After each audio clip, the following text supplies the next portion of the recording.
Olá, pessoal. Boa noite a todos. Bom, eu sou o professor Renivaldo Sodré, do IFCE Campus Tabuleiro do Norte, integrante do NEABI, e estamos aqui para apresentar um projeto, uma discussão de questões étnico-raciais a partir da literatura afro-brasileira. Bom, o projeto propõe, entre muitas outras ações, um ciclo de lives que trará discussões de questões raciais, sempre a partir do viés da literatura afro-brasileira, tá? Para a live de hoje, eu vou convidar a professora Poliana Freire, que irá conduzir um momento, né? O título da live de hoje é Meninas Pretas, e teremos aqui uma discussão a partir da obra da escritora Madu Costa. Poliana. Tudo bem, Boa Poliana? Noite. Tudo ótimo. Excelente. Como o professor Renivaldo falou, né, hoje a gente vai ter a oportunidade, né, de estar discutindo as questões étnico-raciais a partir da literatura afro-brasileira. E a gente, é com muita alegria, né, que nós convidamos a escritora. Ela vai apresentar rapidinho o currículo dela para vocês. Pedagoga, arte educadora, cordelista e escritora. Né? A Madu Costa, ela tem 10 livros com essa temática, né? Infanto-juvenil, trabalhando o negro enquanto protagonista. Então, Madu, seja muito bem-vinda para essa nossa roda de conversa. Boa noite. Muito obrigada pelo convite. E vai ser um prazer conversarmos sobre esse tema cada vez mais presente na nossa cena antirracista, necessário, e eu fico muito feliz de estar na linha de frente como escritora que sou e escritora étnico-racial, que trabalho essa questão como uma forma de militância mesmo, é uma literatura militante. Então, como Poliana me apresentou, eu sou Madu Costa, escritora, cordelista, narradora de histórias, professora, estou aposentada, mas continuo professora, aprendendo sempre, e estamos aí. Estou animada com essa conversa. Obrigada. Que bom, nós que estamos muito felizes em poder recebê-la. Madu, para iniciar essa conversa, eu gostaria de saber o que te motivou a escrever, né, sobre literatura negra, tendo esse protagonismo mesmo, né, falando sobre ancestralidade, tendo a figura do negro realmente representada de forma positiva. O que trouxe essa motivação para você? A minha própria história, né, Poliana? Nós sabemos da questão do negro no Brasil, esse racismo estrutural, como que o negro, pela situação na qual ele foi trazido para cá, sequestrado de África, essa história a gente repete porque não tem como não repeti-la, é o começo de tudo, e até hoje nós estamos sequestrados até da nossa humanidade. Somos ainda tratados como se não tivéssemos descido da árvore. Até hoje, ouvimos insultos de macaco e de outras injúrias raciais e racistas, e, portanto, a necessidade de literatura, e no meu recorte, a literatura infantil e juvenil, porque eu, como professora da educação básica, com a minha formação em pedagogia e arte e educação, eu sempre lidei com as crianças.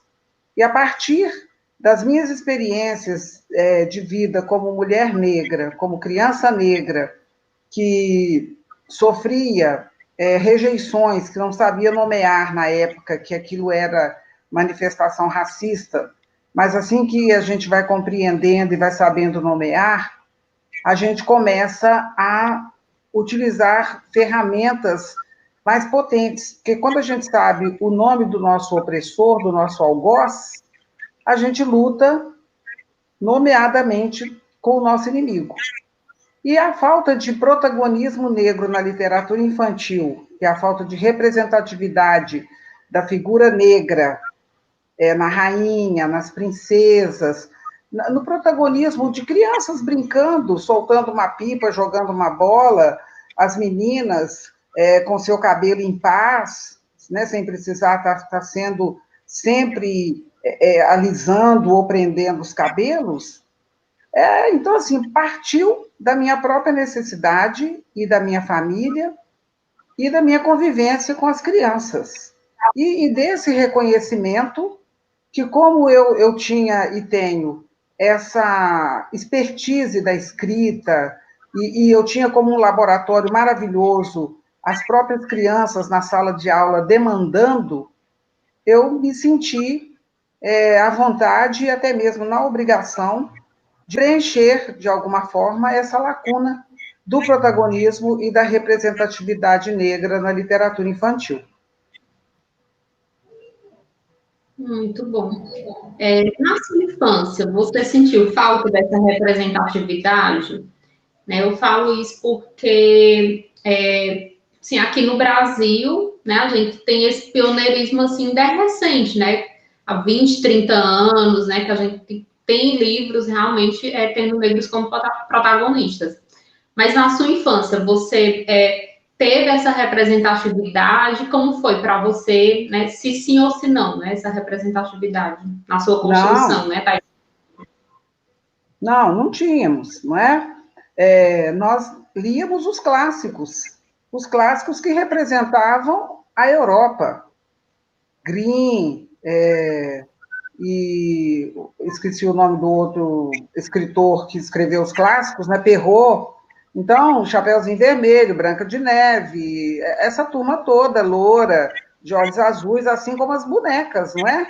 Então, o espelho da minha infância era aquele espelho no qual eu não me via e, portanto, eu não me identificava, eu não tinha referências da negritude, ainda tinha aquela questão de, na minha época, as crianças terem na certidão de nascimento o carimbo de serem pardas, né, dentro do projeto do eugenismo, do branqueamento da população brasileira. Então, todos esses elementos não me faziam enxergar que eu era negra. Eu fui me tornando negra, com as evidências de racismo que eu fui sofrendo ao longo da vida. E com o entendimento, com as leituras, com os estudos. Então, da minha adolescência para a fase adulta, é que eu fui entendendo quem eu era realmente. E fui entendendo que eu brinquei com boneca loira, de olhos azuis, e que isso reproduzia o modelo da menina negra, que era brinquedo da filha da Sinhá, né, que era a Sinhazinha, e era essa reprodução racista que vinha se repetindo.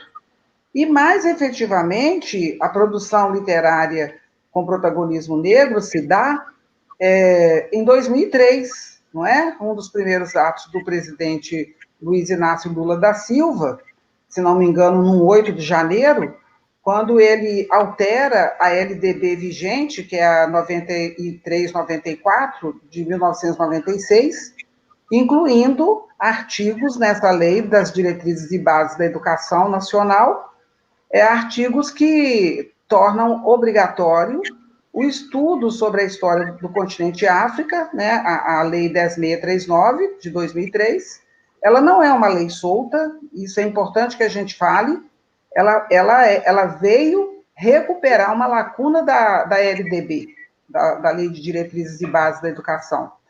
E aí, tornando obrigatório em todos os níveis de educação do Brasil. E, nesse sentido, a produção literária com protagonismo negro e representatividade negra começou a ser criada. As editoras perceberam que aí elas iam vender livros com personagens e com histórias, com referências dos valores civilizatórios africanos. Foi aí que as editoras começaram a nos publicar, né? Eu sou aqui de Belo Horizonte, Minas Gerais, aqui nós temos a editora Masa, que é pioneira na publicação de escritores, autores negros e negras. Ela já está com 40 anos de mercado editorial, privilegiando a produção autoral negra, e eu comecei a publicar pela editora Masa o meu livro que dá título a essa nossa live, que é o Meninas Negras, numa coleção chamada Griot Mirim, né? Na qual eu tenho não só o Meninas Negras, como tenho o Coumba e o Tambor de Jambê. E daí para frente, eu não parei mais de escrever.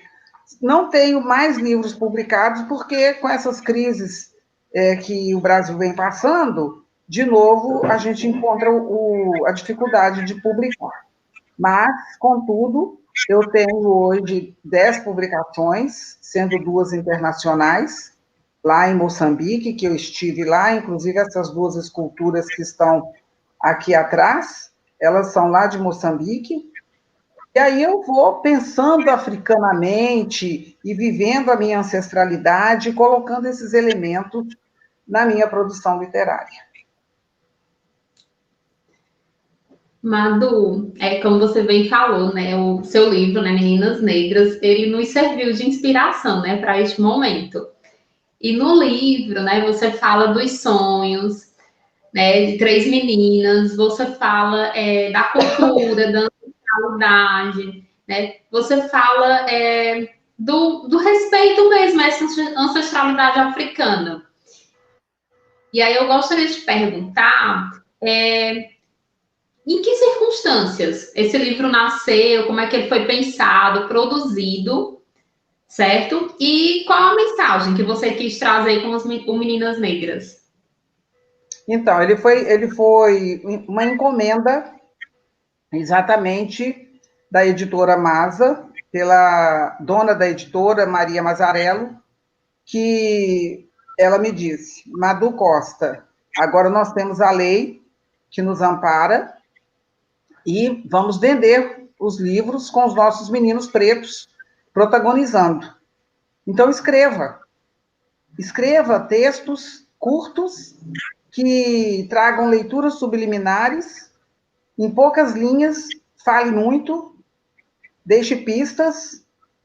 E aí eu me debrucei e escrevi, e ela selecionou esse Meninas Negras, e eu tive esse cuidado, então, de colocar elementos como a escolha do nome das personagens, por exemplo, Mariana, que é um nome que aqui em Minas é recorrente nas meninas, e é um nome que carrega uma série de outros nomes. Então, para dizer que as crianças negras não estão sozinhas. Dentro de Mariana, ela tem várias amigas, tem a Ana, tem a Ariana, tem a Maria, e tem várias. E ela tem Mar, ela ri. Então, Mariana era essa representação de todas as meninas negras num nome. Dandara Guerreira, do Quilombo dos Palmares, companheira de Zumbi. E Luanda, capital de Angola. Portanto, os nomes foram escolhidos de propósito, ainda que eles não sejam lidos dessa forma, mas a minha intenção era essa, não é? E eu trouxe ali elementos do continente África. Quando eu brinco com animais de estimação, que isso faz parte do universo infantil, da primeira infância, os meninos e as meninas sempre têm um bichinho de estimação, então eu quis brincar com essa referência do bicho de estimação, não é? A Mariana, ela é curiosa, ela gosta de olhar para o céu, então, para pensar nesse universo do sonho, da imaginação, e mostrar para o público não negro e negro, porque uma literatura na qual o protagonismo é negro, ele não é um livro feito só para crianças negras, e é importantíssimo que isso seja colocado na mão das crianças não negras, até para a gente trabalhar essa questão do combate ao racismo. É importante a criança negra se ver no livro, mas é importante a criança branca, indígena, seja ela de qual etnia ou de qual declaração, que ela veja outras representações étnicas protagonizando afirmativamente, né, nas histórias. Então, a minha motivação é essa lacuna, buscar essa equidade de representatividade, de protagonismo, cumprir a lei 10.639, não como primeiro plano, mas também apoiada nessa condição pela questão das vendas institucionais. O meu livro Meninas Negras, ele circula mundo afora. Eu não sei nem onde que essas meninas estão andando, elas não me dão notícias, são muito levadas, muito autônomas, sabe? Ninguém me fala para onde está indo. E elas vão levando. Você vê a Luanda, ela gosta de dançar e ela só aprende o que lhe convém. Olha essa frase, o que ela carrega em si, não é? Então, como disse aí um autor, que eu não estou lembrando o nome, mas a frase é boa. Algumas pessoas dizem que eu escrevo para fazer criança dormir. Eu digo que não, eu digo que eu escrevo para fazer adulto acordar. Tem aspas aí nessa frase, mas eu me aproprio dela porque eu acho ela muito boa, sabe? Não, aqui nós amamos Meninas Negras, mas em especial Mariana, né? Porque a minha filhinha, ela é muito parecida com Mariana. Olha! Eu brinco com ela que se ela não se chamasse Annalise, ela seria Mariana, porque ela ama abraço, ela ama amar e ela não gosta de cadastros.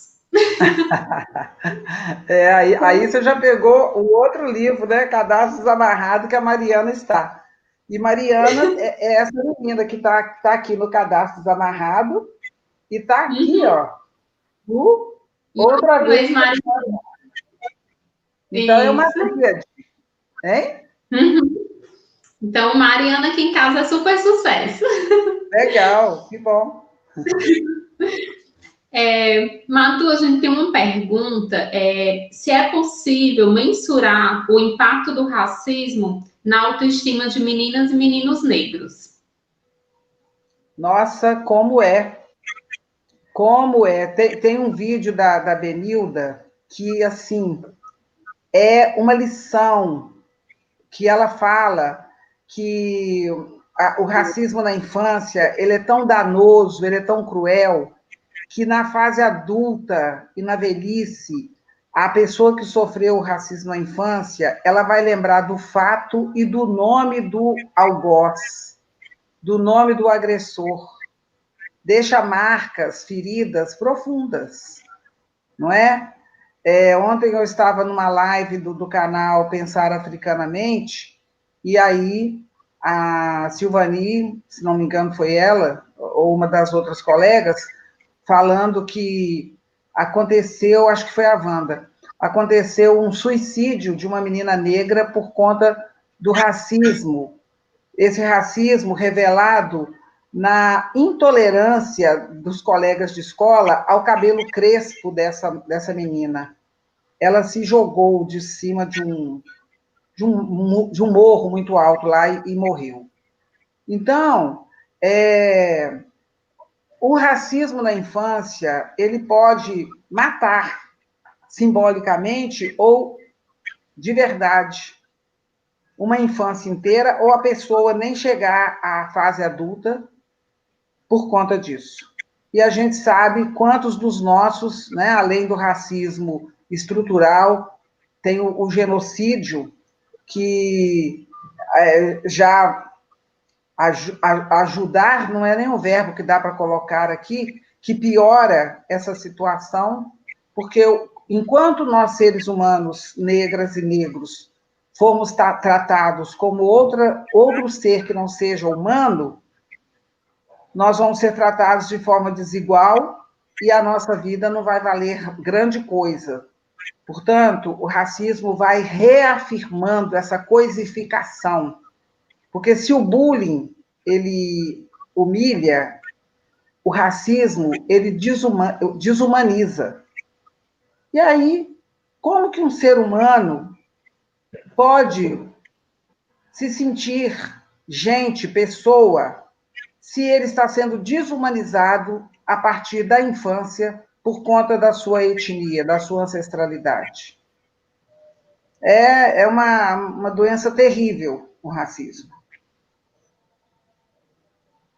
Isso então, mesmo.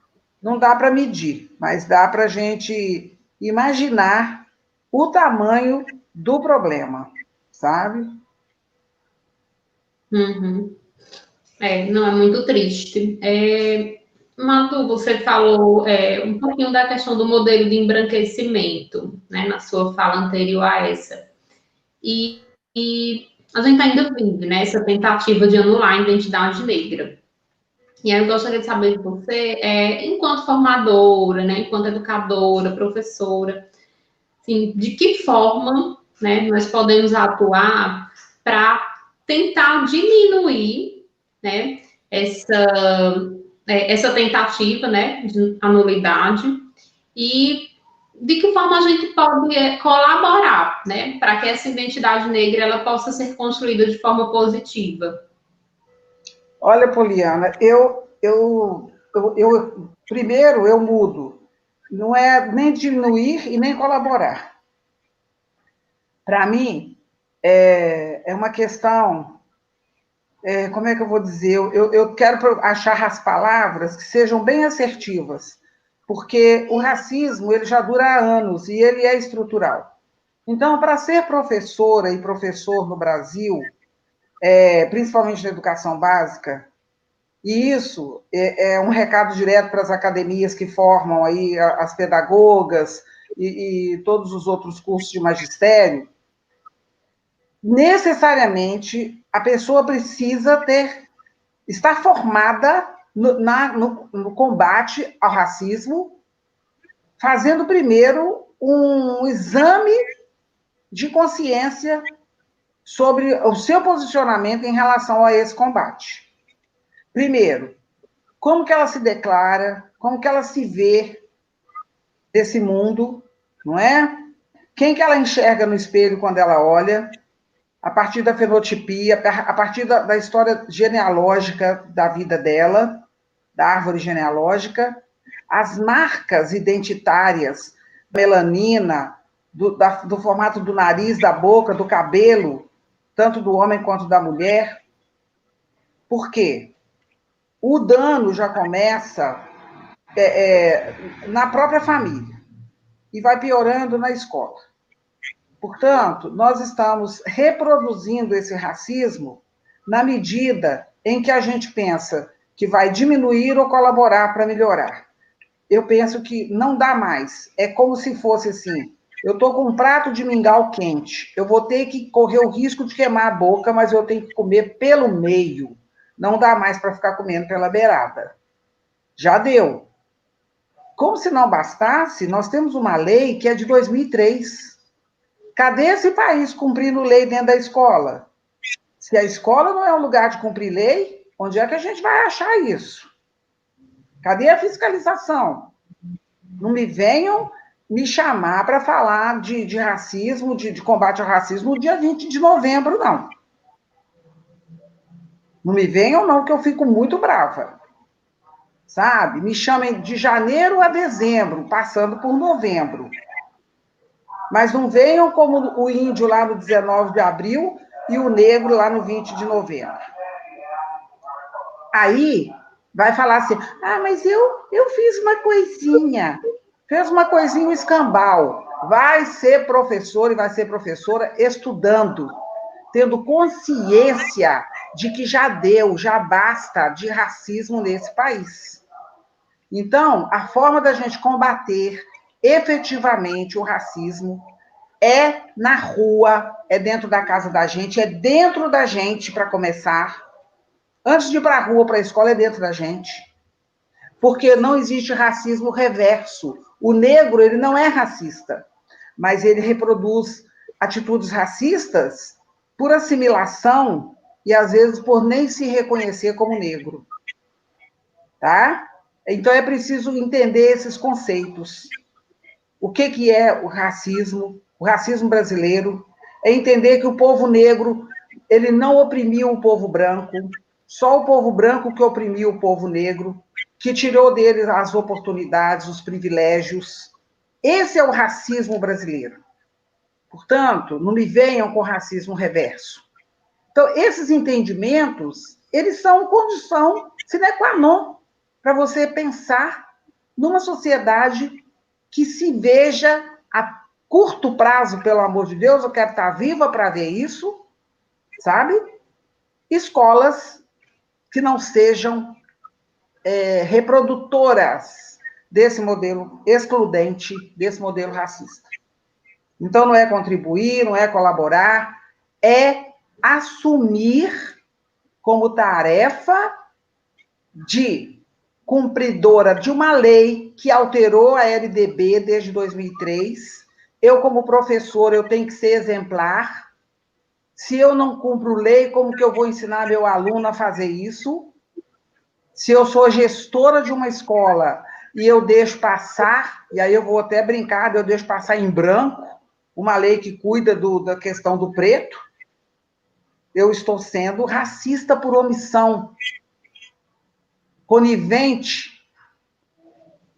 E isso é tão sério que até hoje tem escolas, tem professores e professoras que não sabem dessa...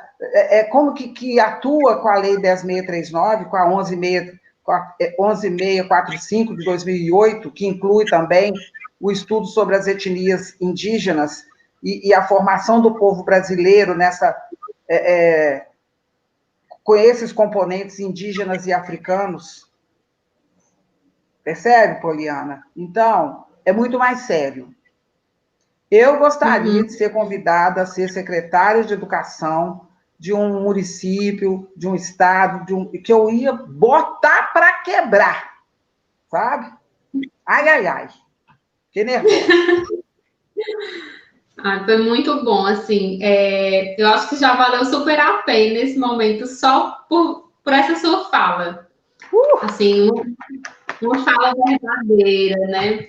E que realmente expressa, né? Toda essa nossa angústia, toda essa nossa luta, né? Que não é uma luta apenas dos pretos, mas é uma luta de todos, né? E que as pessoas não entendem isso, né? As pessoas acham que é dever do negro falar sobre negritude e que apenas o negro é que não deve ser racista ou antirracista, né? Mas, na verdade, enquanto a gente tiver uma sociedade, né, que não pensa num todo, né, mas que vê o negro enquanto minoria e que acha que essa luta não pertence, né, a gente nunca vai entender, né, em que posição o Brasil está, né, em que realmente, em que momento, né, toda essa questão, né, do negro vindo da África, assim, as mazelas que ele viveu desde então, né, porque, assim, a escravidão, ela não foi barrada lá na Lei Áurea, a gente sabe disso.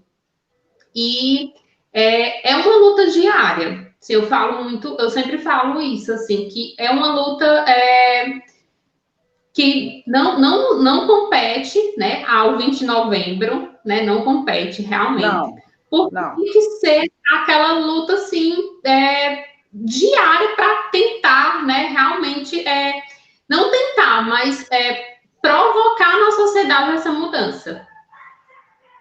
Atitude. A gente precisa ter atitude antirracista. Monitoramento do olhar, monitoramento do vocabulário, sabe? Quando você disse aí que pensar que só o negro é racista, o negro não é racista. Já é um equívoco, sabe? Ele às vezes repete atitudes racistas, ele não é racista, ele é a vítima desse processo, ok? Então, a gente tem que ter um monitoramento, assim, ferrenho, com uma luzinha acesa o tempo todo. Sim, sim. O Valdemiro, ele colocou algo bem interessante, que ele falou assim, que às vezes ele se sente parcialmente sozinho no debate sobre a questão negra na escola, que ele atua. E ele perguntou para você como você vê essa questão. né, de pessoas, apenas pessoas negras, né, falando sobre esse assunto? Olha, a gente não pode se furtar a isso. Eu já me vi nessa situação, nossa, muitas e muitas vezes. Mas é assim. Eu gosto muito de usar uma linguagem que tem uma imagem na cabeça da gente. É como se você jogasse uma pedrinha no meio do rio. Aquilo vai reverberar ondas até chegar nas margens. Então, primeiro você vai falar sozinho, vai ter essa sensação de solidão. Aí você vai também perceber se alguém observou, você melhora a sua estratégia de fala e você vai conquistando os ouvidos, porque nós vamos conquistando o nosso lugar de fala e é preciso que a branquitude também assuma o seu lugar de escuta. Mas nós não vamos nos calar mais, nós vamos continuar falando, porque mesmo que pareça que as pessoas que estão ali não estão nos ouvindo, elas estão sim. Na hora que elas saírem dali, é igual uma sessão de terapia, o insight vai vir em algum momento. E é a repetição que vai produzir efeito. Olha quanto tempo que o racismo vem sobrevivendo aí, porque ele é eficaz, ele é eficiente, então nós temos que usar as mesmas armas que faz com que o racismo perdure. Para desconstruí-lo, nós não podemos ser moles, não podemos comer o mingau pela beirada, não. É mais ou menos assim. Estão dizendo aqui, Poliana, que você já pode chamar a Vilma, tá? Não sei se você viu, que a Vilma já está aí nos esperando para participar dessa conversa. Certo. Então, a Wilma, ela pode entrar na segunda parte, né, da nossa live. Tá. É o Wilma, né? Então, desculpa. Isso. Ela aí. Tá bom, lindona? Tá de microfone cortado. Seja bem-vinda. Então, vamos lá. Então, só pegar aqui.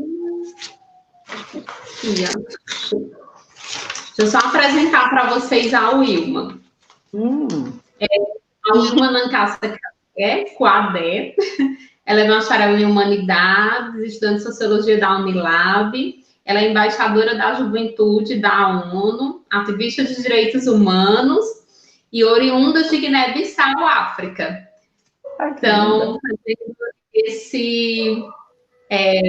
essa ponte, né, Brasil, África. Então, seja muito bem-vinda, Wilma. E, Wilma, eu gostaria de saber, né, como foi, né, crescer em um país, né, que você tinha figuras negras importantes e vir para o Brasil e se deparar com o racismo.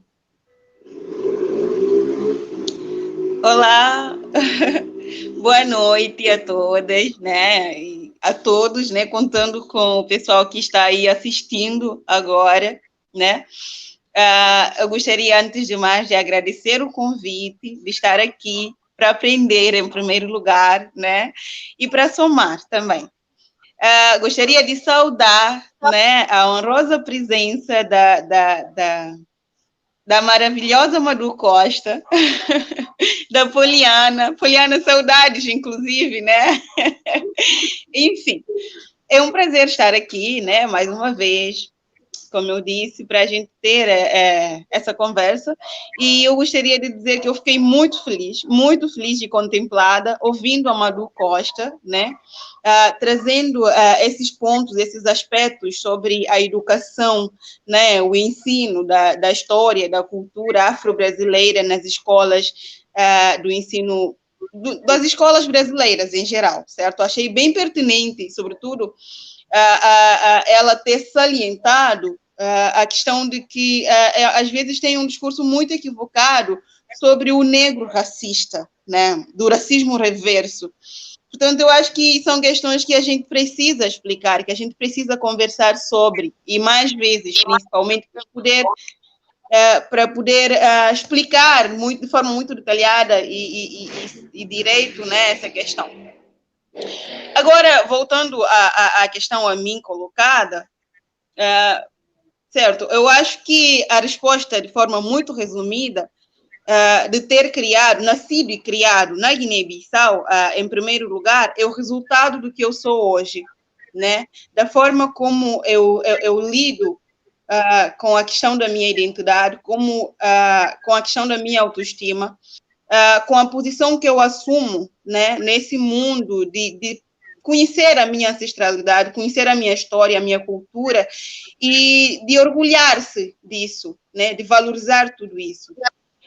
Certo? A Guiné-Bissau, como a Poliana já frisou, é o país onde eu nasci e cresci, é um país pequenininho, situado na costa ocidental de África, e tem como a sua língua oficial o português, né? Por ser um país que também foi colonizado pelo Portugal, mas a Guiné-Bissau tem uma língua que é uma língua predominante, né? No caso, o crioulo, sem contar as diversas outras línguas étnicas, né, que existem no território guineense, que são também faladas, é claro.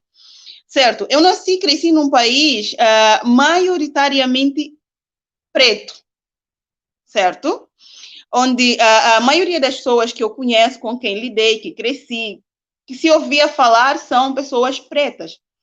Portanto, só esse fato já traz um elemento muito importante, né, na construção da minha identidade.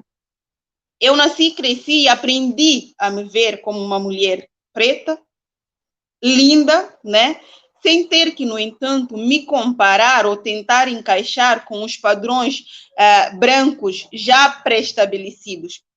A Guiné-Bissau, por ser um país que também foi submetido à colonização portuguesa, com certeza, neste território existem resquícios ainda, né, da colonização que perduraram, porque ela não acaba de um dia para o outro e, por ser um processo profundo, um processo muito bem pensado, de alguma forma, porque colonização foi um processo a curto, médio e a longo prazo, tanto que hoje falamos de neocolonialismo também. Portanto, ainda, né, existem resquícios, mas que não predominam justamente por toda essa questão que eu já citei aqui, de ser um país predominantemente preto. E também um outro fato importante quando se fala da Guiné-Bissau, a Guiné-Bissau foi uma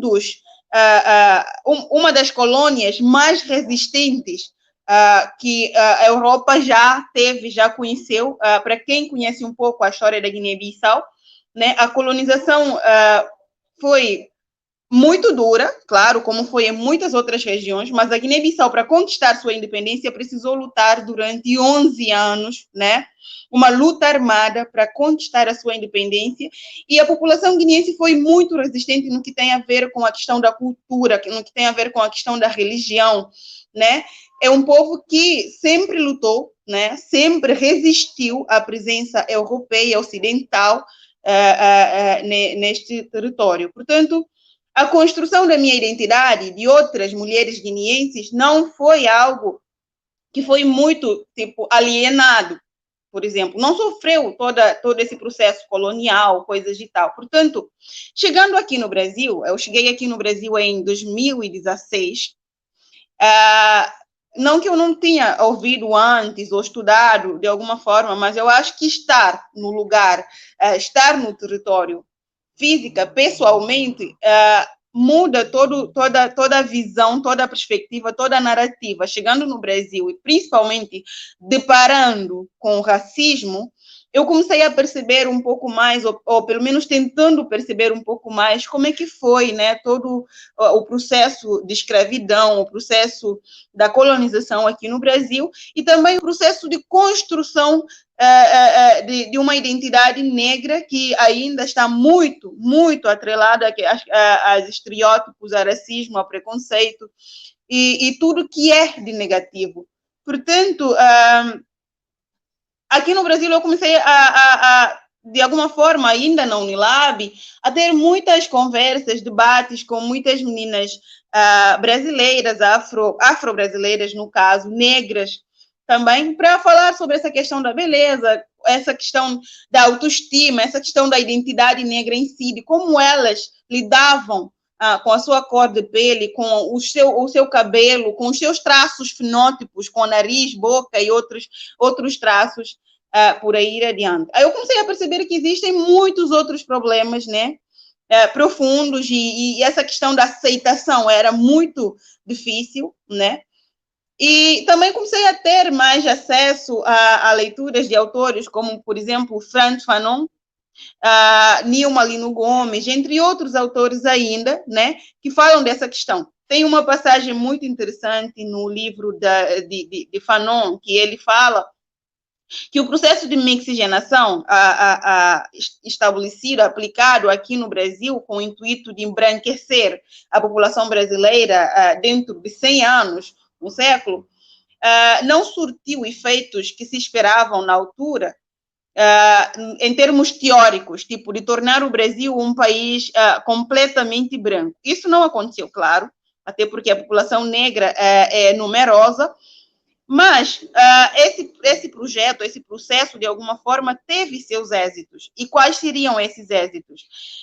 Fanon diz que o êxito seria, basicamente, o fato do processo de mixigenação e outros processos violentos aplicados aqui no Brasil, fez com que muitos negros, né, continuam sendo negros, mas daí a dicotomia de pele negra e máscara branca, né? Pessoas que são negras, mas que têm uma mente embranquiçada, né? Mixigenada de alguma forma, que pensam como brancos, que se colocam nesses lugares, porque tem todo um processo, né, que faz com que o negro rejeita a sua identidade, sua cor da pele, seus traços, porque sempre foi dito que não é bonito, que não é nada bom, e comparando com os padrões estabelecidos pelo Ocidente, que não presta, que o negro não encaixa nesse padrão, e se não encaixa é porque não é bonito, certo? Portanto, falando dessas questões, eu gostaria de falar um pouquinho da obra da Madu Costa, que eu achei muito pertinente, inclusive, para falar de como tratar essa questão da autoestima, da beleza aqui no Brasil. Principalmente um livro que é direcionado, de alguma forma, de forma mais direta, às crianças, né? As crianças costumam ter a sua primeira experiência com o racismo nas escolas, um lugar que deveria acolher, um lugar que deveria transmitir valores, um lugar que deveria quebrar esses padrões ocidentais violentos, né? Mas eles passam por processos de marginalização, de discriminação, justamente dentro da escola. Portanto, a construção, a produção de materiais do tipo que a Madu, de forma muito incrível, fez, é necessária e, sobretudo, é urgente e é fundamental que ações como essas sejam incentivadas, né, sejam apoiadas para que aconteçam, porque é necessário. A questão da construção da identidade passa necessariamente por uma convivência, um processo que envolve a nossa subjetividade e o mundo em que estamos inseridos, a sociedade, no caso. Portanto, a necessidade de criar representatividade é importante, é fundamental para a construção de uma identidade. O processo de autoaceitação é um processo que passa por uma construção. Portanto, é necessário que as escolas, a família também tem esse papel importante, mas a escola, sendo uma instituição fundamental no processo de construção e de consolidação de qualquer sociedade do mundo, tem essa responsabilidade de ensinar, né, na imparcialidade, de alguma forma, né, porque o que acontece? Muitas vezes, quando a história da África é contada nas escolas, ela é contada única e exclusivamente a partir da escravidão. Como se a África existisse justamente a partir da escravidão. Se tudo começou lá, eles não contam que pessoas que foram sequestradas, que foram colonizadas, que foram violentadas, né, desumanizadas e trazidas para o Brasil e para outras partes do mundo, eram reis e rainhas, ou descendentes de reis e rainhas, né? Se a história não é contada desse ponto de vista, se ela é contada de um ponto de vista negativo, reducionista, inferiorizada, como é que vamos fazer com que a criança negra que senta no fundo da sala, como acontece habitualmente, vai se orgulhar da própria identidade, né? Ou como é que ela vai orgulhar dessa herança de escravidão, onde o negro é passado como inferior, como incapaz, como quem não consegue fazer nada por si mesmo, como muitas vezes muitos autores racistas já reproduziram, já disseram em seus livros, e a colonização tenta justificar que foi levar para a África a religião, a cultura, a civilização. E eu fico perguntando por quê? Se uma das primeiras universidades do mundo, ou o surgimento do conhecimento da ciência, teve sua origem no continente africano. Partindo desse ponto, eu costumo dizer que é chegada a hora de nós começarmos a contar a história, não mais contar e ouvir a história, não mais a partir da versão do vencedor, e sim dos vencidos. Isso é importante. De começarmos a olhar o continente africano a partir da África, não mais a partir do Ocidente, não mais a partir dos colonizadores, né? Até porque eles jamais baixariam a guarda para dizer que nós falhamos, nós erramos, nós não fizemos bem. Portanto, essa volta, esse retorno ao continente africano, ele acaba sendo cada vez muito importante. Uma vez, numa das passagens do livro da Nilma Lino Gomes, ela disse que estudar, conhecer o continente africano não é um favor, principalmente no contexto brasileiro, mas seria necessariamente um reencontro do Brasil com a sua própria história, com a sua própria identidade, porque o Brasil realmente tem muito mais do continente africano do que da Europa, do que de qualquer outra mistura que aconteceu durante todo o processo de construção desta nação, certo? Portanto, repassar a imagem de mulheres negras que foram escravizadas, trazidas para o Brasil como rainhas, como mulheres bonitas, mulheres corajosas, mulheres fortes, que realmente são inteligentes, experientes, é uma forma, sim, de resgatar e de trazer à tona esse orgulho da identidade negra, afro-brasileira aqui no Brasil. É um processo de construção e é um processo de resgate que deve ser feito, né? E que a escola tem o seu papel. Hoje não é mais um apelo, como a Madu muito bem aqui frisou, já tem uma lei, né, que obriga o ensino da história, da cultura africana e afro-brasileira, indígena também nas escolas. Portanto, é importante que isso aconteça na prática. É importante que isso aconteça na prática, porque nós, apesar da existência da lei, nós sabemos que a aplicabilidade dessa lei ainda é um problema muito sério. Eu fiz um levantamento nas escolas do Maciço de Baturité, aqui em Redenção e Acarape, mais especificamente, tem muitos professores, principalmente da história, de português, que não têm a mínima noção dessa lei. Tem escolas que não estão minimamente ligando para essas questões.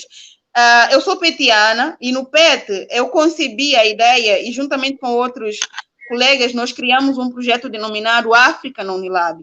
Este projeto tem como seu objetivo principal levar informações verídicas, né, livre de preconceito, senso comum e racismo, para as escolas do Maciço de Baturité, por meio de palestras, rodas de conversa, oficinas também, trazer um pouco do continente africano, né?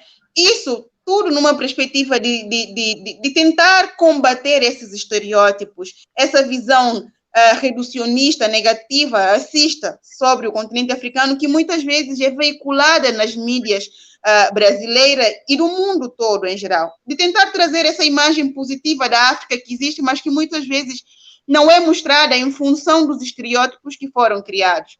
Enquanto a imagem do continente africano não é restituída, não é reconstruída a partir de outras narrativas, a partir de outras perspectivas, provavelmente será muito difícil, né?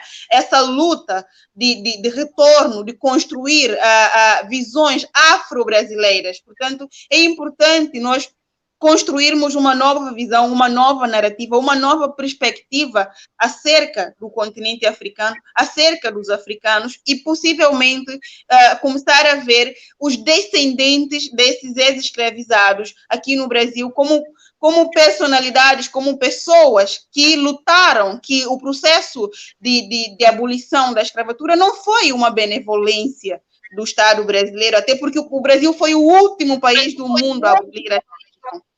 Foi o último. Ele não fez por querer, não fez porque sentiu que era errado, fez porque houve pressão internacional, né, na altura para isso acontecer. Portanto, é um processo, é uma luta. E a Madu disse, e disse bem, é uma responsabilidade de todos, deve ser uma responsabilidade de todos, educadores, e não só, a sociedade em geral. A luta contra o racismo, ela não deve ser uma luta relegada ao negro. Não, porque o racismo é um problema social e mundial. Se é um problema social e mundial, todos nós, homens e mulheres, crianças e adultos, têm a sua parte, a sua cota parte nessa luta, né? A responsabilidade é de todos. É uma sociedade toda que está em causa. Portanto, voltando mais uma vez à questão da identidade e tal, a Nilma Lino Gomes coloca muito bem.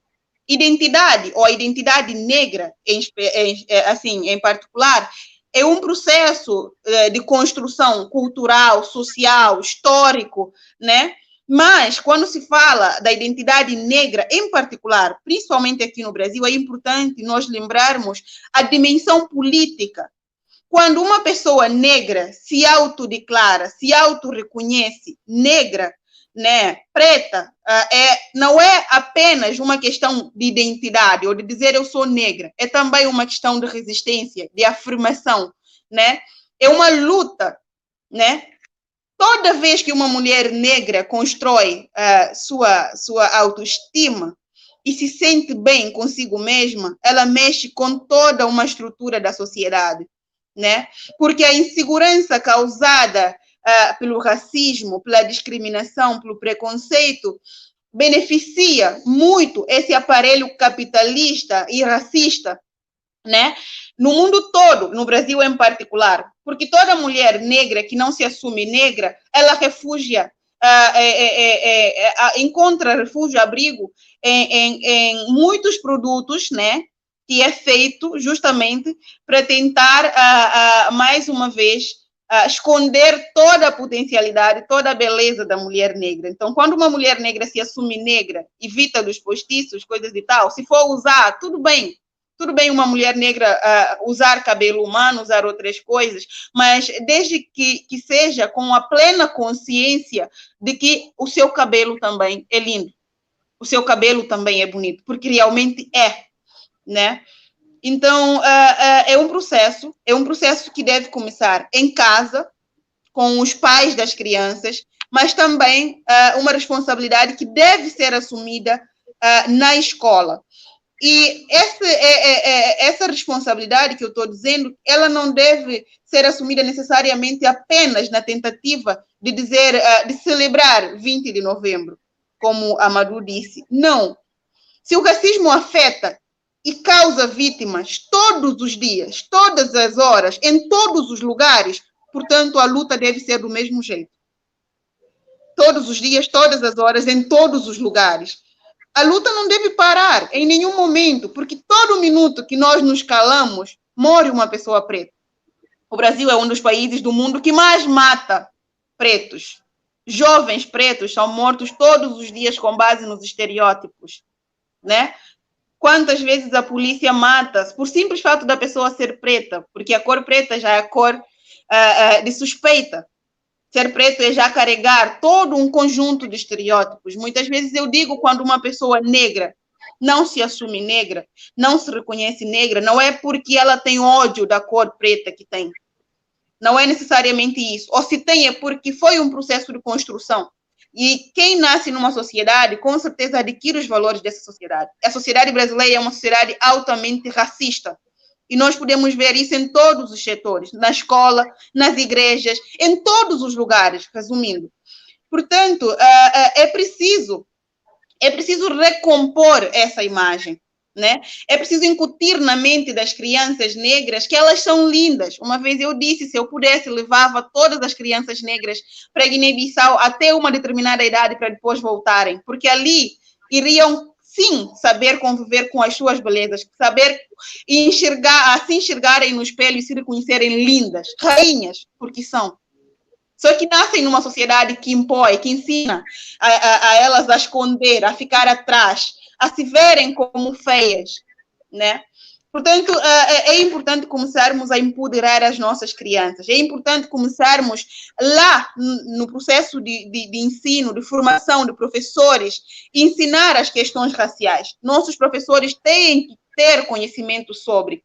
Porque é incrível, às vezes, como você vê uma pessoa que é professora ou professora que não tem a mínima noção da questão do racismo, não tem, na verdade, é um desleixo, não tem o mínimo de interesse de ir atrás, de aprender, de conhecer, porque, enfim, né, já tem toda uma ideia preconcebida quando se trata de identidade, quando se trata do negro, quando se trata da África, né, e a desconstrução disso exige um engajamento de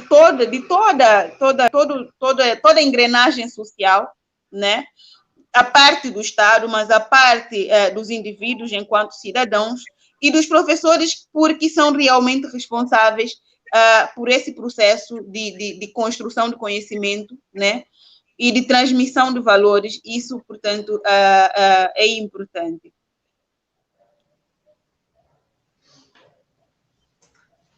Obrigada, Wilma, por suas colocações. De fato, assim, nós vivemos, né, um momento, assim, bem especial, assim, né, de reforçar essa negritude, né, e reforçar no sentido de sobrevivência mesmo, e principalmente de combate ao racismo, né, como você falou, né, o Brasil é um país racista, né? Embora quando se pergunte, né, ninguém diga, né? As pessoas não se assumem racistas, né? Mas o racismo estrutural está aí e a gente precisa combater. E a representatividade, né? Ela favorece essa autoestima. Então, como é bom, né? Ter mulheres negras, fortes, empoderadas, assim, aguerridas como vocês, né? Falando sobre negritude, falando realmente o que vocês vivenciaram e como vocês conseguiram, né, vencer essas barreiras.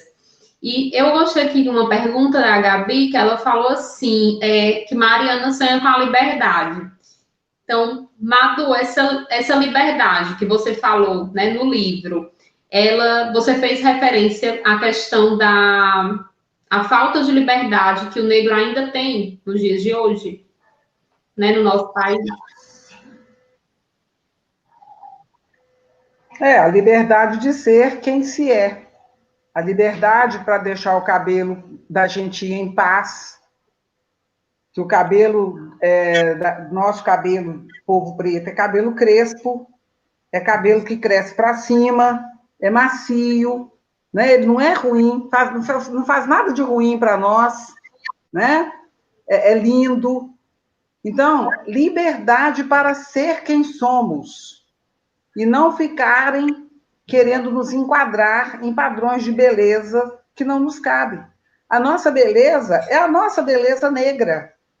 Tem a beleza asiática, tem a beleza indígena, europeia, essa é a nossa beleza.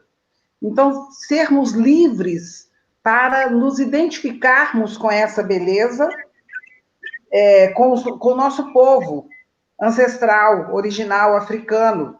O nosso cartão de visita, eu estou vendo aqui a Wilma, né, que a pronúncia é correta, eu penso, que maravilha de melanina. Aí eu fico olhando para mim, lá, que trem mais desbotado. Depois me arranja um pouquinho de sua melanina, pelo amor de Deus, tá, filha? Então, esse projeto de branqueamento do povo ainda tem isso, né? Traz o colorismo, traz uma briga interna entre mais negra, menos negra. Então, assim, causou tantos problemas que a gente precisa se libertar dessas questões. E como o Ilma falou maravilhosamente bem, eu te agradeço pelas referências citadas, Frantz Fanon, com Pele Preta, Máscara Branca, mais ou menos por aí, o livro mais famoso dele, não é? Que ele lá da Martinica também custou a se enxergar como negro. Nilma Lino, outra maravilhosa nossa aqui, nossa eterna ministra, que eu não abro mão desse título para ela, a reitora lá da Unilab. Portanto, quando eu escrevo para crianças, essa Mariana, que luta, que quer ser livre, ela quer ser livre para ser criança e ser a rainha lá no teatro da escola, e ser o papel principal, sabe? E ser, estou sendo repetitiva didaticamente, deixe que ela seja quem ela é. Não vá dizer para ela, arruma esse cabelo, peça sua mãe para prender o seu cabelo. Não, deixa o cabelo da menina em paz. Ele fica para cima mesmo. Vai estudar e vai entender que a textura do cabelo negro, do cabelo crespo, é assim. Tem que ficar mandando a criança, ah lá. A menina vem com o cabelo todo para cima. É claro que ele é para cima. Certo? Então é dessa liberdade.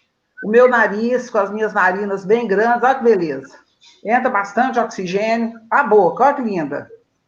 Somos nós. Então, é disso que eu estou falando. Deixe as crianças negras, a minha criança interior, a da Wilma e de todas as mulheres e homens negros, deixe-nos em paz. Essa é a liberdade. Eu estou usando aqui uma blusa com tecido que veio da Nigéria. Aliás, essa blusa veio pronta da Nigéria. Esse colar veio de Moçambique. Sabe? Como eu já disse, estou repetindo porque a Ilma não estava aqui na hora, essas esculturas aqui atrás vieram de Moçambique. Não é? As referências. Na minha sala, eu tenho quadros de batiques africanos, moçambicanos. Ano passado estive em Angola. Tudo bem, quem tem a ascendência europeia, que quer ir para Paris, Nova York, eu quero ir para Cabo Verde, para Guiné-Bissau, para Moçambique, para Nigéria, para Senegal, sabe?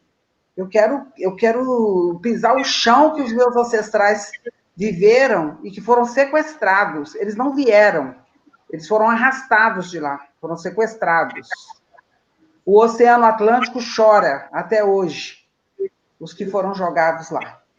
Portanto, meus livros são infanto-juvenis, mas eles são carregados dessa ancestralidade, que não é passada. Ela é presente e ela mira um futuro no qual a gente possa ser quem a gente é, sem ficar passando química no cabelo, sem ficar entrando na loja e sendo perseguido por seguranças, sem ficar vendo nossos jovens levando pulão, abrindo pernas e braços no paredão e tendo suas mochilas reviradas só porque são negros. Se tiver uma tatuagem e um dread, então estão ferradíssimos. Isso se voltar vivo para casa. Então, é dessa liberdade, é dessa independência que se trata para Marianas, para Dandaras, para Coumbas, Joões e Marias, enfim, para o povo preto. Então, que conversa maravilhosa.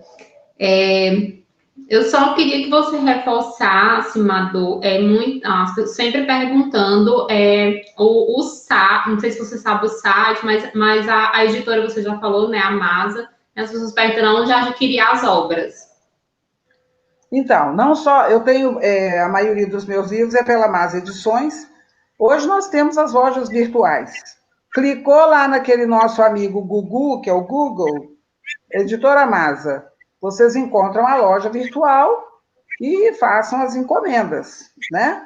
Existem representantes da Masa Edições pelo Brasil afora, e fora do Brasil também. Pelo Brasil afora, pelo Brasil adentro, Masa Edições já é um acontecimento. Nandiala Livros, que eu tenho também, livros publicados pela Nandiala Livros, também na loja virtual. Nandiala, esse DI é DY, Nandiala Livros e Serviços. Tenho também o Outra Vez Mariana, que é a tríade na qual a protagonista Mariana atua. Outra Vez Mariana é da Crivo Editorial, daqui de Belo Horizonte também. Todas as 3 editoras citadas são mineiras daqui de Belo Horizonte. Pela internet, vocês conseguem comprar. Mas, se comprarem na mão da autora que vos fala, a gente coloca no correio, não é? E aí a autora ganha um dinheirinho também, porque quando ela vende, né, no caso quando eu vendo, eu ganho um pouco a mais do que quando a editora vende, que aí o meu percentual é bem menor.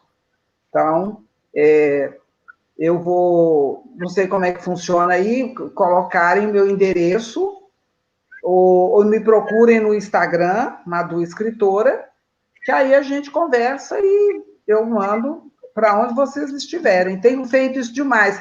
Aliás, quero agradecer aqui ao Covid-19, simpático esse vírus, viu? Porque, olha, eu que estou aparecendo nas lives e vendendo livros. Ô, gente, estou achando uma gracinha.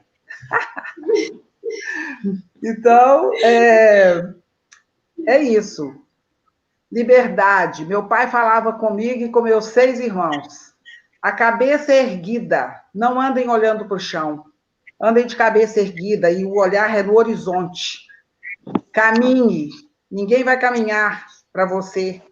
E não deixe que ninguém te humilhe. Você é um ser humano da melhor qualidade. Você é herdeiro do continente mãe da terra. Tem para ninguém, não, filho. E tem um provérbio africano que fala assim: da panela preta saiu a comida branca. Então, aí. A África completamente marginalizada, mas ela continua sendo o suporte desse mundo que tanto a marginaliza. E voltando à questão da liberdade, eu acho que a palavra-chave, Amílcar Lopes Cabral, pai, líder e fundador das nacionalidades guineense e cabo-verdiana, já dizia: podem prender seus corpos, podem amarrar, acorrentar, mas que jamais prendam suas almas, suas mentes. Portanto, mais uma vez, liberdade para pensar, liberdade para dizer quem somos, para ser quem somos, né, em todos os lugares, apesar da opressão, apesar dos estereótipos da discriminação, que a gente tenha a liberdade e a coragem de ser quem realmente somos, de ser com os nossos cabelos, de ser com os nossos traços, de ser com a nossa cor que nós não podemos esconder e nem devemos esconder. É presença, onde quer que estejamos. Portanto, eu acho que é isso. E essa liberdade, a gente precisa transmitir essa liberdade para as crianças. É cruel, é desumano que uma criança de 2, 3 anos comece a sofrer por racismo. As pessoas devem assumir a responsabilidade, a escola e todas as pessoas em todos os lugares, os pais, principalmente dessas crianças, precisam se empoderar, de começarem a se enxergar como lindos, de terem a coragem de sair com o cabelo igual o meu para a rua, de vestirem suas roupas, de expressarem, de dizerem que existem, né? E que merecem ser vistas como são, como realmente são. E ensinar isso para as crianças, para elas poderem se autodefender, de dizer: eu sou linda, o meu cabelo é lindo, não é ruim, ele é encaracolado, ele é cacheado, e é lindo assim. Eu acho que isso é importante, né? E quando falei da representatividade, eu repito mais uma vez, é importante ensinar alguém uma teoria, é bom, sim, ajuda, mas dar um exemplo da pessoa chegar e ver, isso não tem comparação.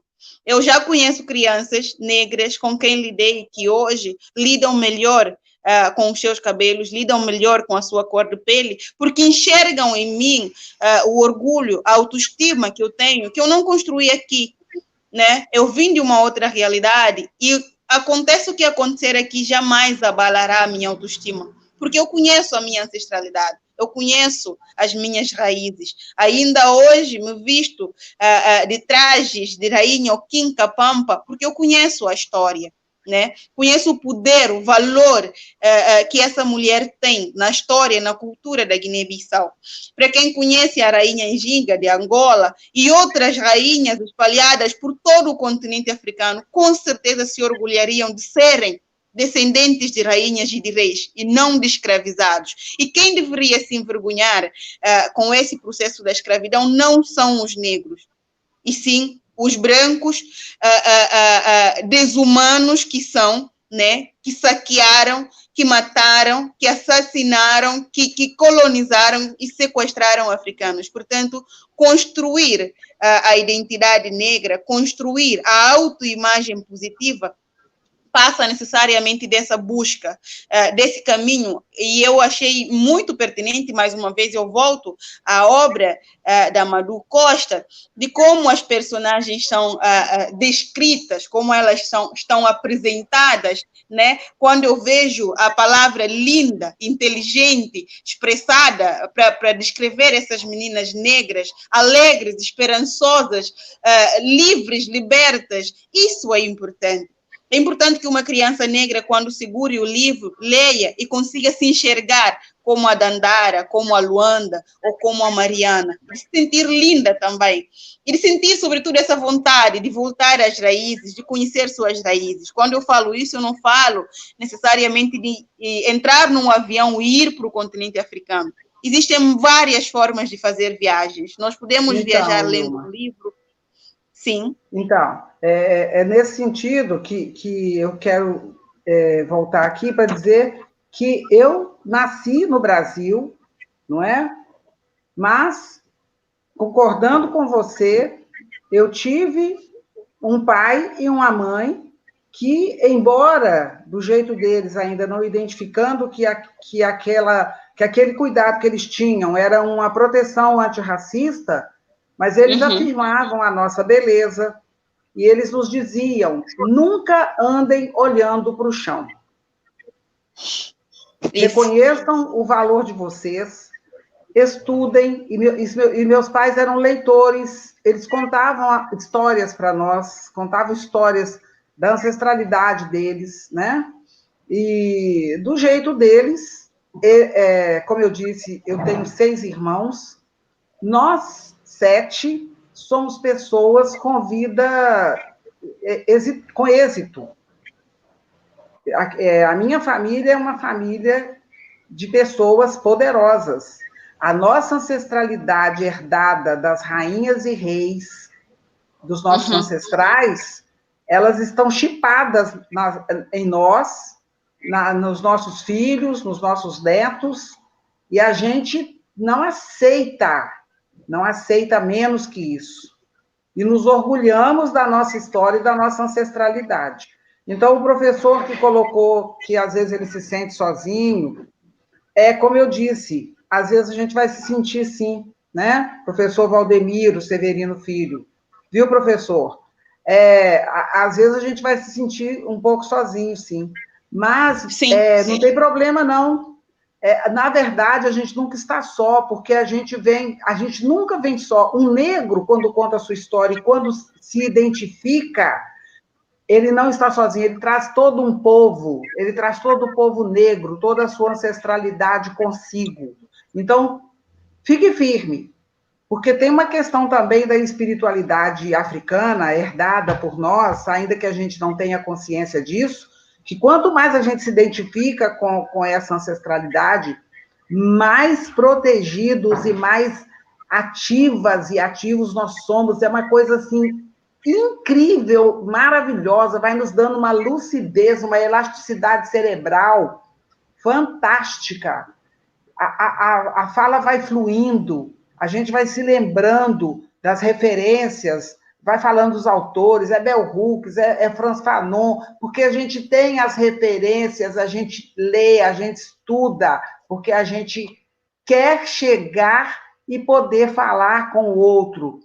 Eu sou negra, eu sou preta, eu não sou parda. Não existe isso.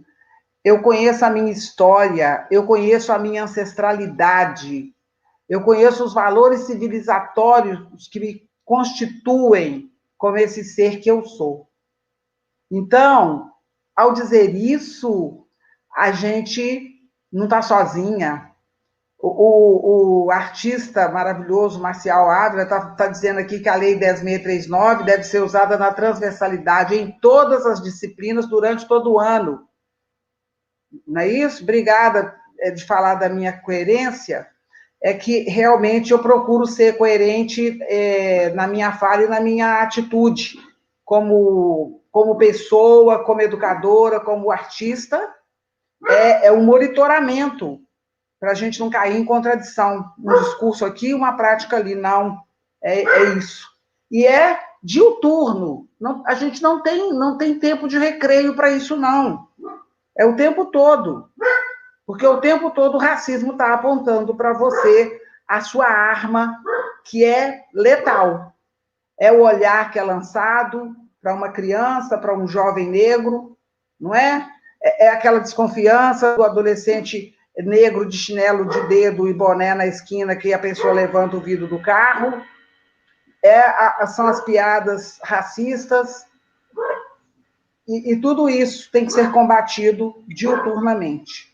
E eu fico feliz de ser essa autora que escreve nessa temática. Esse livro, Embolando Palavras, nele tem lá os dois extremos, a avó e a neta, a mais velha e a mais nova, entrelaçadas no fio da vida, através do fazer um bolo.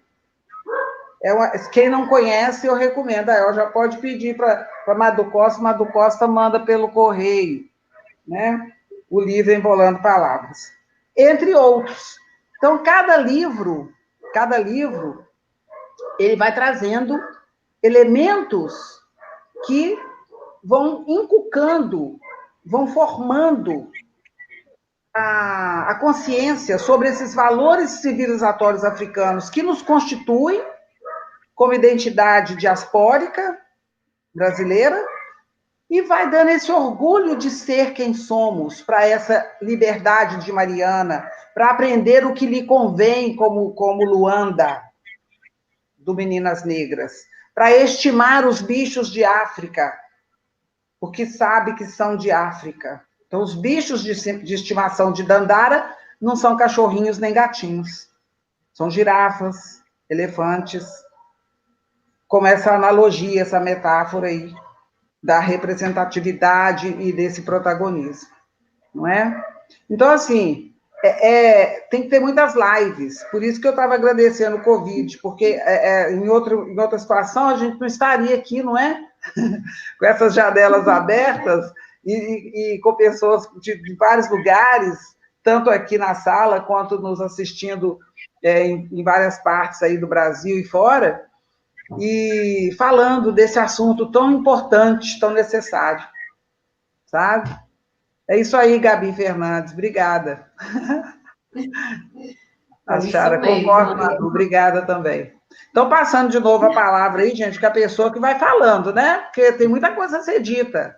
Então, a gente precisa dizer que é outra coisa, assumir o nosso lugar de fala e a branquitude desenvolver o seu lugar de escuta, de reconhecer que tem privilégios, reconhecer que para que haja a construção de uma sociedade antirracista, tem que ter a busca da equidade. Então, está assim, ó, o branco tem muito privilégio, muita oportunidade, o negro não tem. Aí até hoje tem gente que discute cota na universidade, achando que é um absurdo. Não, gente, vão estudar, vão entender. Reparação histórica, busca de equidade. Essas são expressões que não são de mimimi, não. São questões que a gente precisa, são relevantes, são importantes, são verdadeiras. Exercício de empatia, se colocar no lugar do outro. Isso tudo é necessário para a construção de uma sociedade verdadeiramente antirracista. Perfeito. A gente tem alguns comentários que estão passando aí, né? Muitos elogios. Realmente estamos embevecidos com o nível do debate, né? Da discussão das ideias. É realmente uma festa racial. A Sangela Silva, ela... tem a Gabi, né? Sobre o livro... A Poliana comentou, né? Mas sobre o livro, na história de Mariana, na parte que fala assim, A menina sonha com a liberdade. Seria uma referência à falta de liberdade que, infelizmente, o negro tem no país? Foi a Gabi colocou essa pergunta. Não sei se já foi respondida. A gente já até comentou bastante sobre isso, mas não é bastante, desculpa, retiro bastante. Já comento, não, desculpa mesmo, está vendo como é que a gente se pega nas palavras? Gabi, desculpa, tá? Muito obrigada pela sua pergunta. Então, Gabi, eu fico me lembrando, eu na escola, eu sempre fui estimulada a falar, como meu pai dizia, e minha mãe também, minha filha, articule bem as palavras, aguce bem os ouvidos, primeiro ouça as pessoas, leia o grupo, veja os olhares, faça um apanhado disso, depois fale. Olha que sabedoria. Eu ficava atenta. Então, eu fui aprendendo, viu, Gabi, a furar essa bolha da gente não ter liberdade de ser, porque eu tive uma escola dentro de casa, mas eu sei que essa não é a regra. Portanto, o negro, no geral, no Brasil, você vai identificar na área de serviço, na portaria do prédio, nos empregos subalternizados. Nós precisamos assumir os lugares de poder. Então, eu estou falando dessa liberdade de ser e de estar, da gente se empoderar, da gente assumir os postos de poder, a presidência da República, os governos, os ministérios, as salas da TV, do jornalismo, nos horários nobres, uma novela inteira só com atores e atrizes negras e negros. Quando eu falo de liberdade, é nesse sentido amplo. De eu entrar num shopping com meu neto, que tem dread, tatuagem, e não vê o segurança chamando o outro para poder observar. Percebe? É disso que eu estou falando. Então, é muita coisa, muita coisa. Essa liberdade de ser negra e de ser negro, como muito bem a Wilma falou, se a mulher quer usar um aplique, uma extensão do cabelo humano, porque ela se sente bem assim, não porque ela pensa que o cabelo dela é ruim, que esse adjetivo não é adequado para cabelo, não é? Que ela use, mas que se ela, assim como eu já tive minha fase de cabelo alisado, viu, gente? Não creiam vocês que eu passei, infelizmente, por esse período, mas já passou, tá? Já passou, agora já foi. Mas eu passei por esse período de alisar cabelo porque eu queria ficar bonita. Eu era jovem, tinha lá meus 13, 14 anos, não arrumava um namorado. Ninguém me olhava. O dia que eu fui para o salão e alisei o cabelo, que eu saí jogando ele para lá, para cá, não é que eu consegui uma paquera? Então, assim, aqueles apelos horrorosos. Enfim, é muita coisa para a gente poder aprender. Depois também que eu recuperei a minha autoestima e a minha identidade afrocentrada, sim, aí eu pude escolher quem que eu queria namorar ou não, independente dessa bobagem. Mas a gente vai amadurecendo e aprendendo, vai tirando a máscara branca e vai se enxergando e se tornando verdadeiramente negra preta. E essas duas palavras, elas não nos fazem mal. Somos negras, somos pretas. Porque quando vai falar da etnia branca, é só branco mesmo. Já perceberam como é que o racismo é tão esquisito? Não tem branco e uma outra cor para falar. Eu posso falar europeu, não é? Mas no nosso caso é preta e é negra. E às vezes o tom que isso é colocado é para te ofender, como se fosse te ofender. Mas aí a gente não se ofende, a gente ergue a cabeça. Sou negra, sou, como tem o poema, né?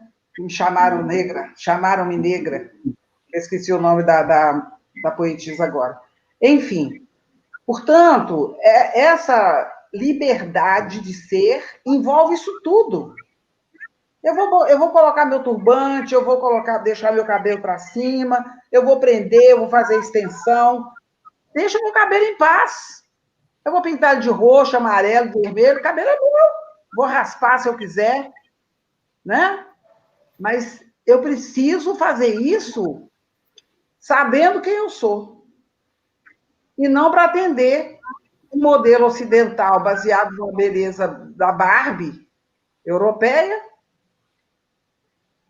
no qual eu não me enquadro e nem quero me enquadrar. É mais ou menos por aí, que é muita coisa para dizer. É sim, é sim. A gente precisaria de muito tempo. Excelente, excelente. Eu queria só a gente concluir já, mas aí tem duas perguntas que linkam. Madu, eu entendo que a escola deve ser o locus de debate e de tomada de decisões para enfrentar e superar o racismo estrutural. Ainda temos escolas em Morada Nova que tem nome de traficante de escravo. E aí, nessa pegada também, eu enderecei a Will anteriormente, ela pode responder no final depois, só a questão de que o racismo ele tem consequências em todas as partes da sociedade, e consequências muito fortes. Em particular, nas escolas, vocês já trouxeram esse tema. A minha pergunta é, por que há essa dificuldade das escolas, os dirigentes das escolas, as pessoas que fazem escola, professores e etc., reconhecer que o debate, a questão racial é uma coisa importante, que precisa ser trazida. Você mencionou, por exemplo, a Madu e a Wilma mencionaram a questão da aplicabilidade das leis. Por que essa grande dificuldade, se a gente já entende que uma boa parte dos males da nossa sociedade hoje está relacionada com a questão racial?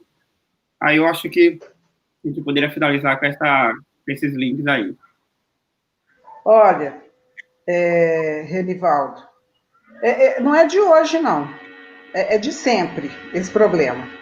Então, vamos entender. Essa escola que existe aí, esse aparelho estatal, ele existe desde que a sociedade mudou de feudalismo para capitalismo, né? É uma escola para reproduzir um modelo social, ao invés de resistir. Então, seja lá dentro da escola tradicional, construtivista, escola novista, foi mudando, né? Se a gente for pensar na história da educação no Brasil, passamos por vários modelos, mas, estruturalmente, o professor recebe um dos piores salários, precisa estar com dupla ou tripla jornada. Então, somos, e eu falo isso porque eu sou professora, eu trabalhei durante 40 anos em sala de aula, nas 3 redes de educação de Minas Gerais, estadual, municipal e particular, tá?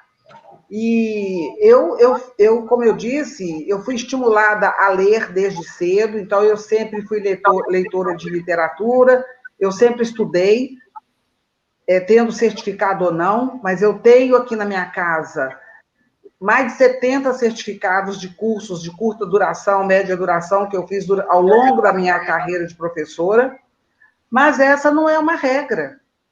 Nós, professoras e professores, vivemos a profissão, porque nós temos que estar mudando de escola daqui e dali para ter um salário digno no final do mês.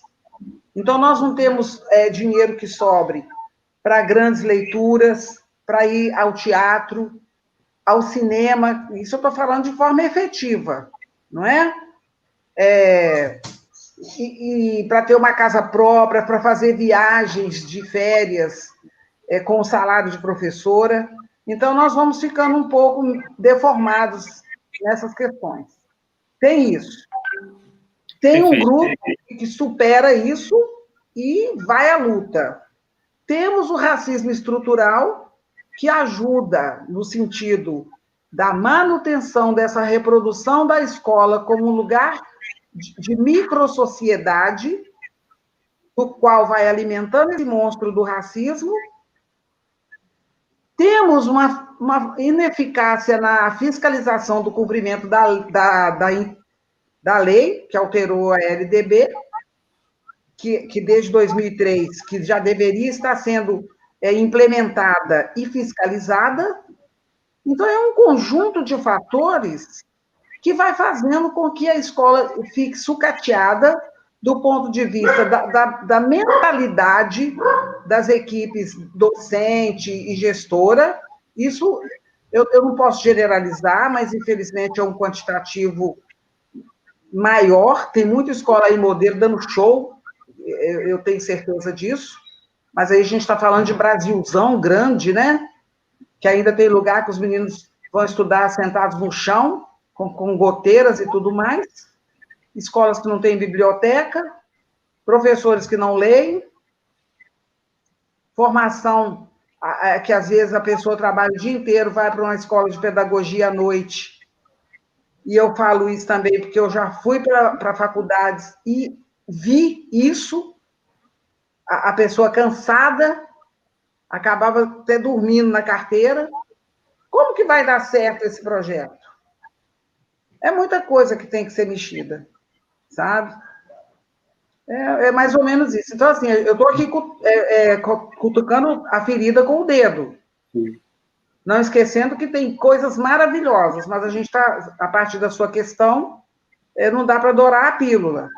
Né? Começa do governo, que não tem a menor intenção de melhorar a competência do povo brasileiro. Povo muito educado, dá muito trabalho. Vamos encher as igrejas, né? Vamos ser cada vez mais dogmático, amedrontar o povo, para ter medo do inferno, sabe? Vou deixar todo mundo bem enquadrado, só rezando aquele credo e falando amém. Está ótimo conduzir esse rebanho dessa forma. Perfeito. Certo. Bom, Wilma, deixar as suas considerações finais, um minutinho, e a Poliana conclui a live.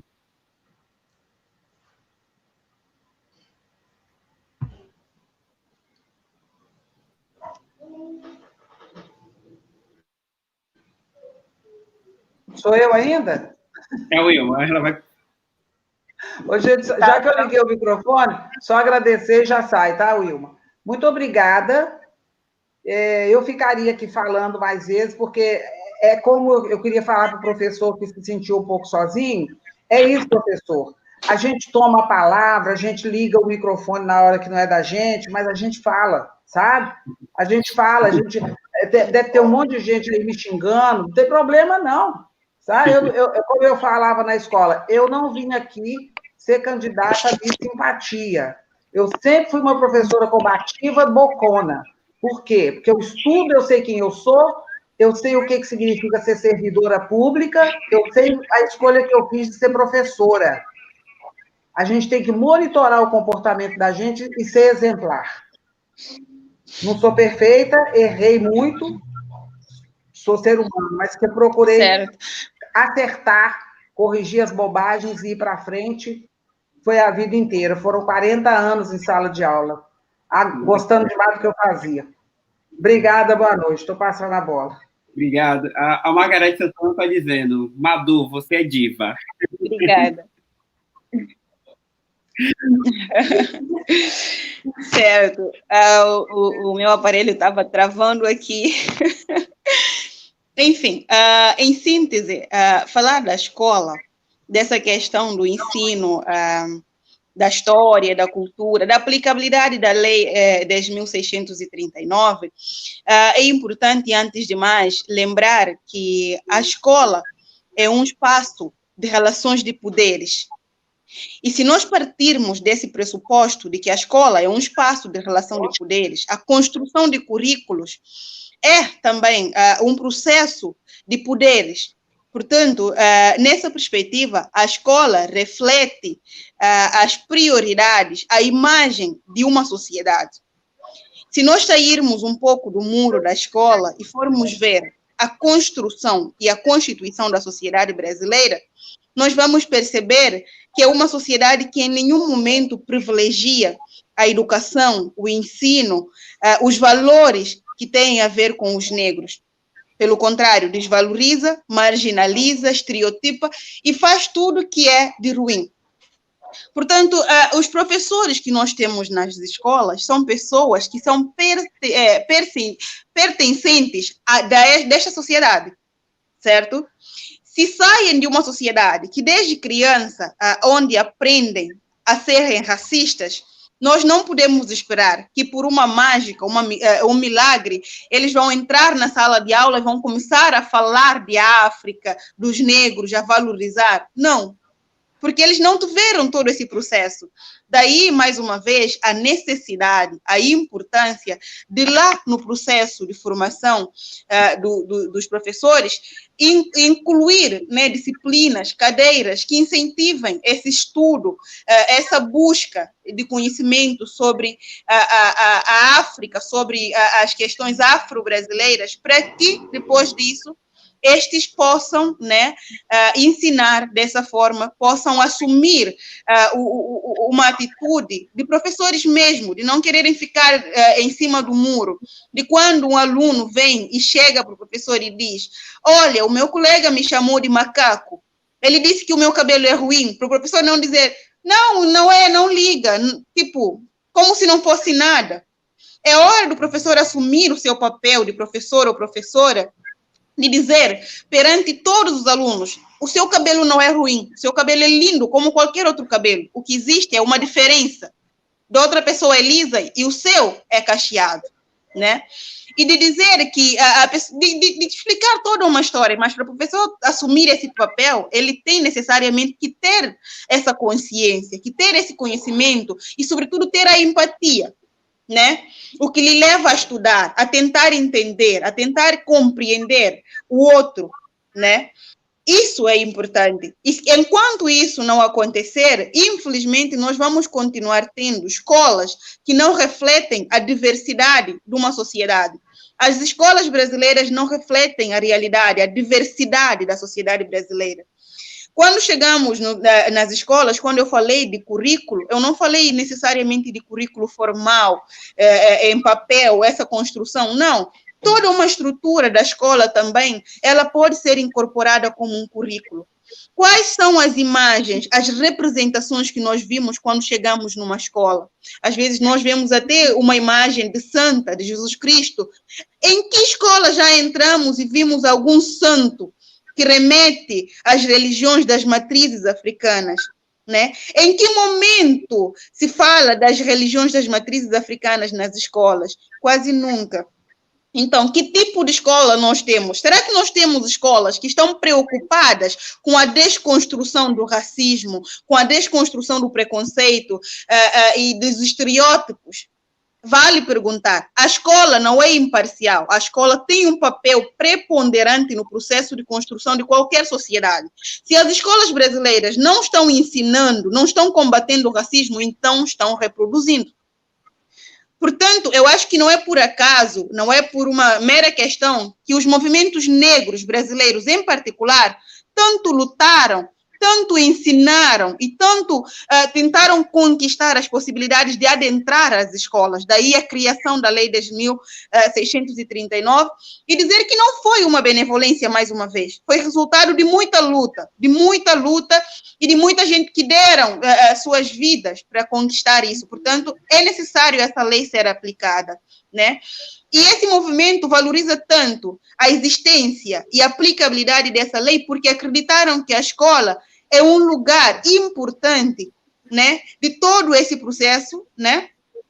Por isso, a necessidade de levar para as escolas esses conteúdos, de levar para as escolas toda essa bagagem, né, antirracista. Portanto, os professores são protagonistas, mas não só, né?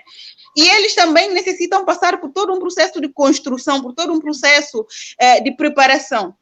E outra coisa importante, muitas vezes quando temos gente que se compromete com esta causa, muitas vezes não conseguem identificar, saber muito bem como se posicionar. Existem dois aspectos importantes quando se trata das questões raciais. Existe a possibilidade de falar de racismo, existe a possibilidade de falar sobre racismo. Eu, na qualidade de pessoa negra, preta, africana, eu posso falar em duas situações. Eu posso falar de racismo, eu também posso falar sobre racismo, porque eu vivencio isso e eu vejo pessoas vivenciando. Eu estudo e eu conheço.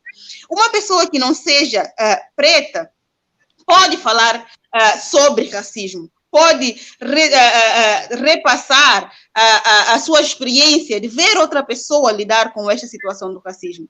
Portanto, nesse debate é importante, mais uma vez, reforçar, nós conhecermos os nossos lugares, ou os nossos lugares de fala. Isso é importante. E nesse processo também é fundamental nós estabelecermos um diálogo.